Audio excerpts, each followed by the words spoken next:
à la foire du livre de Brive avec Dave. Bonjour, quel plaisir de vous avoir avec nous. Ben oui, justement, j'étais en train de vous poser une question, Oui. ne sachant pas qu'on était déjà à l'antenne, comme on dit dans notre jargon professionnel, et je vous demandais, vous étiez à Limoges normalement. Alors une partie de l'équipe est à Limoges, une autre partie de l'équipe est à Tulle. À Nous sommes Tulle. sur 2 départements, vous voyez. Tulle qui est donc, si j'ai bien renseigné, la préfecture. Exactement. Et on est à Brive, le Et sous-préfecture. nous sommes à la sous-préfecture à Brive. C'est pas normal, non? Brive n'est pas plus grande que Tulle? En nombre d'habitants, c'est super intéressant ce que vous êtes en train de nous Oui, raconter, oui, Dave, quand même, sur mais la je sais, je géographie suis du toujours coin. très intéressant. D'accord. Ouais. Sinon, vous allez bien depuis que vous êtes mort?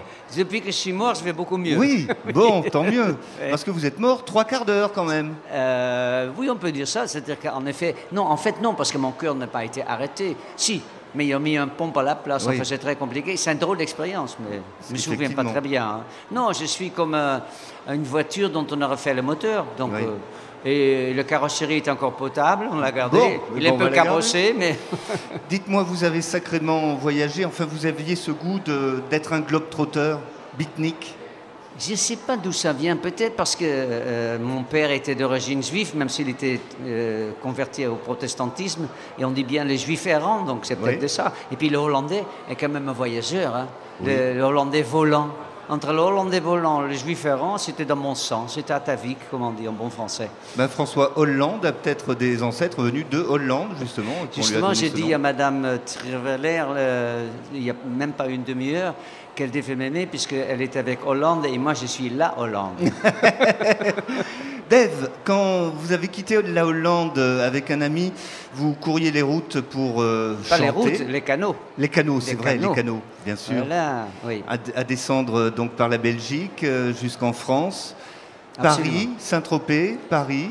Oui, en fait, c'est un voyage que je conseille à tout le monde parce que de visiter un pays par les voies fluviales, Oui. l'arrivée dans les villes déjà, étant donné que les villes sont évidemment construites autour de la rivière et le fleuve, c'est quand même beaucoup plus joli que de passer par l'aéroport, par les banlieues qui ne sont pas souvent très jolies, etc. Donc et puis c'est une manière surtout de voyager pas rapide parce que la vitesse maximum sur les canaux est de 6 km à l'heure.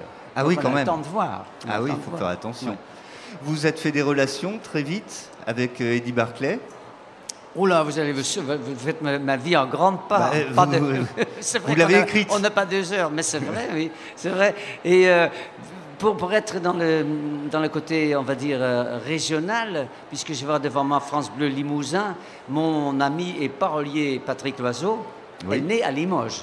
Ah d'accord. C'est quand même intéressant. Oui. Donc je connais bien Limoges, il y a quand même une jolie rue à Limoges, je me souviens que c'est la rue de Boucherie, si je me souviens. Oui, rue de la Boucherie, oui. Très Ah joli, oui, très joli. extraordinaire. Sinon, et puis il y a la gare de Limoges, Et la gare qui des est quand même dans le Bénédictins, pub bien sûr. de, je pense que c'est Hermès avec Audrey Tautou. Ou Chanel. Chanel, oui. c'est vrai, mais on n'est pas là pour faire de la pub. Non, c'est vrai. Je vous ai interrompu dans votre Non, je disais question. que vous aviez eu la chance de rencontrer Eddie Barclay assez Oui. vite Oui, et l'opportunité de faire un disque c'est vrai, mais... avec cette idée en tête de « Ah, ça y est, ça va être moi la nouvelle star !» Ah oui, c'était un peu comme ça, oui, c'est vrai. Eh oui. J'ai fait une dizaine de disques avec Eddie Barclay, oui. Oui. Je me souviens très bien parce que j'ai adoré cet homme. C'est vraiment un grand seigneur ce qui est drôle d'ailleurs, quand j'ai fait enfin mon premier tube, comme on disait à l'époque, il ne savait même pas que j'étais pas chez lui. Donc, dans la réunion de lundi matin, il a Aïe, dit à aïe. ses collaborateurs, ça y est, on est arrivé avec le petit Dave. Et personne n'ose lui dire, oui, mais c'est chez CBS. Oui. Et tout cela est né grâce à une chanson anglaise à l'origine, mais qui n'était pas encore sortie. C'était Avec Sugar Baby Love. Ouais. C'est vrai. C'est-à-dire qu'après, les gens l'ont connu par un groupe anglais qui s'appelle Les Roubettes. les Roubettes. Mais moi, mon disque est sorti 15 jours avant. Et pour parler chiffres, j'en ai vendu 700 000 et eux 800 000. Donc ça fait 1 500 000 disques de la même chanson que moi, j'ai jamais trouvé très étonnante. Mais j'ai eu le bonheur de suivre avec Vanina. Donc voilà, Oui. c'est là où les gens m'ont vraiment découvert. Et puis là arrivent les tournées, et puis les fans, et tout ça, c'est presque trop pour vous, quoi. Ah bah, Enfin, ça doit étonner un peu, c'est- tout ça doit un peu déranger. Je le raconte dans le livre, il y a une dame tout à l'heure qui me l'a rappelé. J'ai fait ma première dédicace à Aurillac, Oui. dans les Dames de France d'Aurillac. Ça n'existe plus, Dames de France. Et je suis arrivé là, je ne savais même pas ce que c'était, faire une dédicace. Il y avait quelques dizaines de personnes devant la porte de ce grand magasin. Et je dis, oh ben c'est marrant, ils sont là. Et ben il y en avait des centaines à l'intérieur qui ont tout cassé. Donc voilà, c'était le premier contact avec la folie, l'hystérie des fans, quoi. Oui. Ça me fait un peu peur, hein, toujours. Et puis vous racontez vraiment tout également dans ce livre. Il y a eu des scoops totalement bidons, montés avec la presse pour parler de vous. Ah mais ça continue, hein. Ah, ça continue. Non, ça se fait plus maintenant. Non, non. C'est vrai qu'à l'époque, les press people, comme on dit aujourd'hui, mais c'était 2 journaux qui existent toujours ici, Paris et France Dimanche. Il n'y avait pas encore tous ces autres journaux. Et on ne nous appelle pas encore le people. J'aime pas beaucoup parce que people, ça fait un côté popol qui m'embête un peu. Pourquoi pas des mots français, messieurs? Pourquoi des mots anglais dans cette langue? Oui. Hein? Le Ben public oui. est d'accord, hein? Attends. Pourquoi on dit pitch? Pourquoi on dit pitch dans le cinéma? Il y a des Non, mots, je ne il y a des comprends mots pas non très, plus. Il y a très des mots bien. français, Il y a des effectivement. mots français, la synthèse. Voilà. Vous avez fait aussi beaucoup de choses quand il y a eu une certaine traversée du désert. Vous êtes redevenu quelqu'un de formidable à la télé. On a fait appel à vous. Il y a eu une rencontre marquante avec Marc-Olivier Fogiel aussi. Ah qui oui, est devenu oui, un pote. absolument. Oui, oui. On a fait ensemble 2 années de suite le commentaire sur l'Eurovision. Ah là, ça a été un grand moment de télévision. Là. Oui, oui, Oh oui, là. oui. Ça, on a dit beaucoup de bêtises, oui. Mais avec tout le respect qu'on doit aux participants, on s'est bien marré, c'est vrai. Oui. On a eu même quelques plaintes, vous voyez. Mais... Dave, votre actualité, c'est le cinéma? En plus du livre, c'est vrai que bon, mon actualité, c'est aussi le passage tout le mardi soir dans La France en incroyable talent.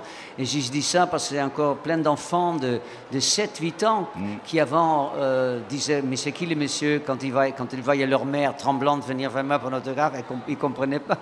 Tandis que maintenant, les enfants me redécouvrent, ça m'amuse beaucoup. L'autre jour, il y a un monsieur qui me dit « Vous êtes bien le monsieur de d'M6 ?» Je dis, après tant d'années de chansons, je suis devenu le monsieur d'M6, mais bon, vous voulez. Donc, c'est vrai que toutes ces expériences m'apportent beaucoup, quoi. Et je ne parle pas sur un plan financier, mais c'est pas mal non plus. Tant qu'à faire, hein, on peut. Hein. Voilà. Tout travail mérite salaire. En tout cas, c'est vrai que le film dont vous me parliez, il me tient beaucoup à cœur. C'est un film qui va sortir au mois de mars, le 20 mars pour être très précis. Et c'est un film franco-belge. Et c'est un film très drôle, mais en même temps, il y a une petite larme. Et j'ai le bonheur de travailler avec Sylvie Testud, que je ne connaissais pas. Et d'ailleurs, la rencontre avec Sylvie Testud, je lui ai dit, écoutez, je ne sais pas si j'ai du talent comme acteur, je n'en sais rien, j'ai mes doutes, mais en tout cas, je n'ai pas d'expérience. Et elle m'a répondu, j'en ai pour 2. Donc c'était mignon, quoi. Donc ça s'est très bien passé. Vraiment, j'ai adoré faire ça. Merci beaucoup, Dave. J'irai bien refaire un tour et le titre donc de votre autobiographie aux éditions Michel Lafon. Je vous souhaite une très belle foire du livre ici à Brive. Merci. Je voulais en profiter pour dire bonjour à ce public jeune et frais qui est devant moi. C'est marrant parce que quand je vous vois, vous savez, avant, quand je vous voyais, je vous trouvais très vieux et finalement, vous n'êtes pas si vieux que ça, vous voyez. Voilà. On va retrouver quelqu'un qui n'est pas si vieux que ça non plus dans les travées de la foire du livre de